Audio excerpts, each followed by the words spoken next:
I have never seen an unidentified flying object. I thought that the whole subject had been explained by science. It took me a couple of months to establish the connection between what had happened to me and possible non-human visitors, so unlikely did such a connection seem. In the middle of the night of December 26, I do not know the exact time, I abruptly found myself awake. And I knew why. I heard a peculiar whooshing, swirling noise coming from the living room downstairs. This was no random creak, no settling of the house, but a sound as if a lame number of people were moving rapidly around to the room. I listened carefully. The noise just didn't make sense. I sat up in bed, shocked and very curious. There was an edge of fear. The night was dead still, windless. My eyes went straight to the burglar alarm panel beside the bed. The system was armed and working perfectly. Not a cupboard window or door was opened, and nobody had entered, at least according to the row of glowing lights. What I did next may seem peculiar. I settled back in bed. For some reason, the extreme strangeness of what I was hearing did not rouse me to action. Over the course of this narrative, this sort of inappropriate response will be repeated many times. If something is strange enough, the reaction is very different from what one would think. The mind seems to tune it out as if by some sort of instinct. No sooner had I settled back than I noticed that one of the double doors leading into our bedroom was moving closed. As they close outward, this meant that the opening was getting smaller, concealing whatever was behind that door.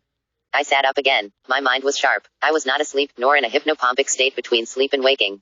I wished to be clear that I felt, at that moment, wide awake and in full possession of all my faculties. I could easily have gotten up and read a book or listened to the radio or gone for a midnight walk in the snow. I could not imagine what could be going on, and I got very uneasy. My heart started beating harder, wasn't settled back anymore. I was sitting up, a question just forming in my mind. What could be moving the door? Then I saw edging around it a compact figure. It was so distinct and yet so completely, impossibly astonishing that at first I could not understand it at all.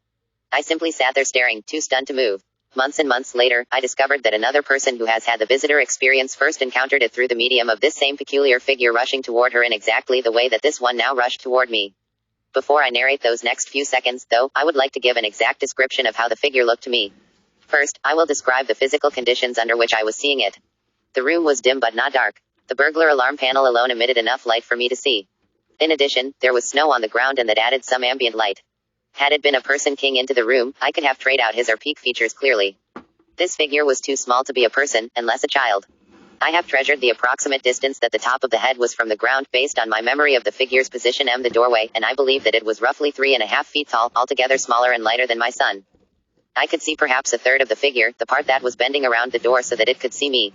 It had a smooth, rounded hat on, with an odd, sharp rim that jutted out easily 4 inches on the side I could see. Below this was a vague area. I could not see the face, or perhaps I would not see it. A few moments later, when it was close to the bed, I saw 2 dark holes for eyes and a black downturning line of a mouth that later became an O. From shoulder to midriff was the visible third of a square plate etched with concentric circles. This plate stretched from just below the chin to the waist area. At the time I thought it looked like some sort of breastplate, or even an armored vest. Beneath it was a rectangular appliance of the same type, which covered the lower waist to just above the knees. The angle at which the individual was leaning was such that the lower legs were hidden behind the door. I was quite shocked, but what I was seeing was so strange I had to assume that it was a dream. Maybe this is why I continued to sit in bed, taking no action. Or perhaps my mind was already under some sort of control.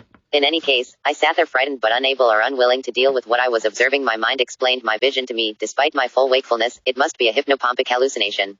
Such phenomena sometimes occur as one drifts between waking and sleep. I assumed that some minor disturbance had awakened me and I was experiencing such an illusion, and never mind the fact that I felt fully awake. Because of its isolation, the house not only had a burglar